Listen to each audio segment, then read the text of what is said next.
আমার দোকানের সামন দিয়ে প্রতিদিন একটা মেয়ে রিক্সায় করে স্কুলে যাইতো। জানি না মেয়েটা কই থেকে আসতো। প্রতিদিন দেখতাম সকালবেলা 9টার সময় মহাজন আসার আগে গিয়ে দোকান খুলতাম, দোকান ঝাড়াঝাড়ি করে দোকানের মধ্যে বসে থাকতাম।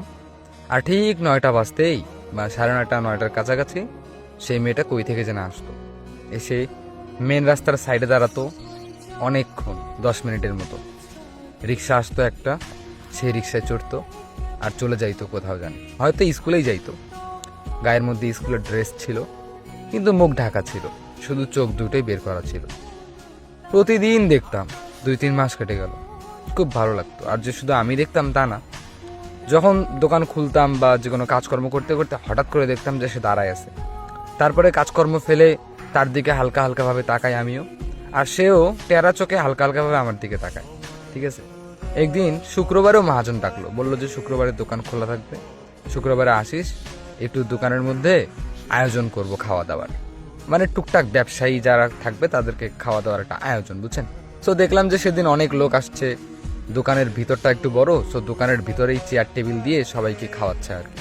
অনেকেই ফ্যামিলি নিয়ে আসছে খাওয়ার জন্য, মানে 200-300 লোকের আয়োজন, বুঝছেন। তারপরে আমাকে বললো যে শোন, তুই একটু পরে খা, এখানে আগে খাবার দেওয়া নেওয়া কর, ওখানে পানি দে, ভাতটা দে, কার কি লাগে দেখ। তো আমি বললাম যে ঠিক আছে, সমস্যা নাই, আমি দেখতেছি কার কি লাগে। সো আমি ভাতের প্লেটটা নিয়ে যখন ভাত দেওয়া শুরু করলাম মানুষদেরকে, ঠিক সেই সময় দেখতে পেলাম যে বাইরে আরো মানুষ দাঁড়ায় আছে, মানে এই ব্যাচ উঠে যাওয়ার পরে আরো একটা ব্যাচ বসবে খেতে, তারপরে আর বেশি মানুষ নেই। হ্যাঁ, সো এই ব্যাচটা খাওয়া দাওয়া করে উঠে যাওয়ার পরে তার পরের ব্যাচের মধ্যেই দেখতে পেলাম সেই মেয়েটিকে, মানে যেই মেয়েটি প্রতিদিন স্কুলে যেত সেই মেয়েটি। ঠিক আছে না, আমি দেখলাম যে মুখ ঢাকা।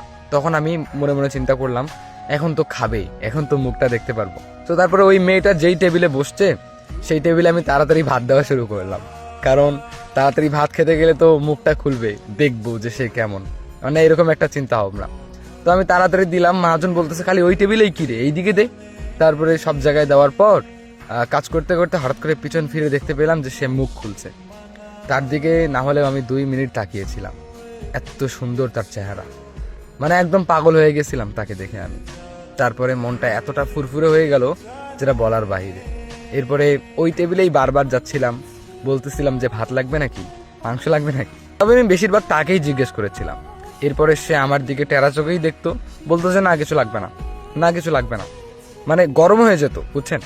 10-15 বার গেছি মাংস নিয়ে, বারবার বলছি যে মাংস লাগবে নাকি। তখন সে একবার টেরা চোখে বলে যে আমার এখানে কিচ্ছু লাগবে না, আরেকবার যদি দেখি না তাহলে এই মাংস আপনাকে খাওয়াই দিব, এই কথা আমাকে বললো। হ্যাঁ, তো তারপরে আমি ওখান থেকে চলে গেলাম। ভাই আমি খুশিতে শেষ সেদিন, যে কি দেখলাম আমি। তারপরে শেষ, খাওয়া দাওয়া শেষ, আমিও খাওয়া দাওয়া করলাম, চলে গেলাম। সেও চলে গেল, হয়তো তার বাবা মার সাথে আসছিল। এরপরে আবার তারপরে প্রতিনিয়ত সে স্কুলে যায় বা প্রতিদিন ওখানে এসে রিক্সা চড়ে। একদিন মহাজন মানে একটা ছেলেকে নিয়ে আসছে দোকানে, নতুন জয়েন হয়েছে। তো আমি সেই ছেলেকে বললাম তুমি আজকে তাড়াতাড়ি আসবা দোকানে, ঠিক আছে, তাড়াতাড়ি দোকানে এসে দোকান খুলবা, আমার একটা কাজ আছে। তারপর আমি সেই ছেলেটাকে দোকানে রেখে ওয়েট করতেছিলাম তার জন্য। সে 9টার সময় আসলো, এসে রিক্সায় চড়লো, রিক্সায় চড়ে যেতে ধরলো কোথায় যেন যাবে। তো আমিও পিছন পিছনে একটা রিক্সা নিলাম, রিক্সা নিয়ে আমিও যাওয়া শুরু করলাম যে এবার দেখবো যে কই যায়। তারপরে দেখলাম যে সে একটা পার্কের সামনে নামলো। পার্কে ঢোকার পর দেখতে পেলাম সে একটা লোকের সাথে দেখা করলো। সেই লোকটা বয়স্ক হবে, হয়তো তার বাবার বয়সী। তারপরে দেখলাম যে সেই লোকটার কাছ থেকে সে টাকা নিল, মানে 100-200 টাকার মতন নিল। নেওয়ার পর বললো যে বাবা থাকো, আমি স্কুলে যাই।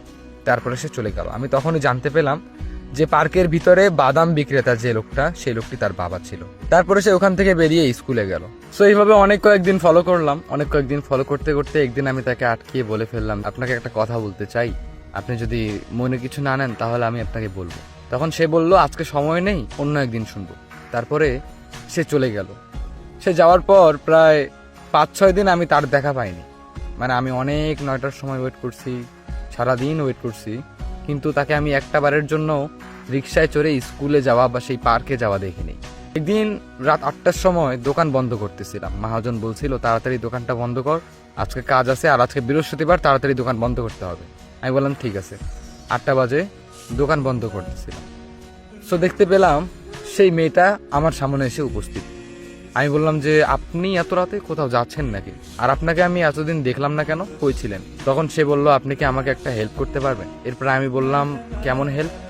তখন সে বলল আসলে মানে আমি একটা প্রবলেমে পড়ে গেছি, প্রবলেমটা আপনাকে পরে বলবো, 5,000 টাকার দরকার ছিল, দিতে পারবেন? তো আমি বললাম যে 5,000 টাকা মানে আপনি কি করবেন যদি আমাকে একটু বলতেন, আমি যদি মানে হেল্প করতাম। তখন বললো যে আপনাকে কিচ্ছু করতে হবে না, শুধু 5,000 টাকা যদি ফ্রেন্ড হিসেবে ধার দেন আমি আপনাকে কিছুদিন পর দিয়ে দিব। তো সত্যি বলতে বিকাশের ছিল 4,000 টাকার মতো, আর পকেটে 800 টাকার মতো ছিল। সব মিলে ক্যাশ ট্যাশ ঝেড়ে 5,000 টাকা আমি তাকে দিলাম। দেওয়ার পরে সে বলল থ্যাংক ইউ, তাহলে আজকে আসি। এই কথা বলে সে সঙ্গে সঙ্গে চলে গেল ওখান থেকে। আমি দোকান টোকান বন্ধ করলাম, দোকান বন্ধ করে আমি বাসায় চলে গেলাম। তারপরের দিন আমি তাকে দেখিনি, 2 দিন দেখিনি, 3 দিন দেখিনি।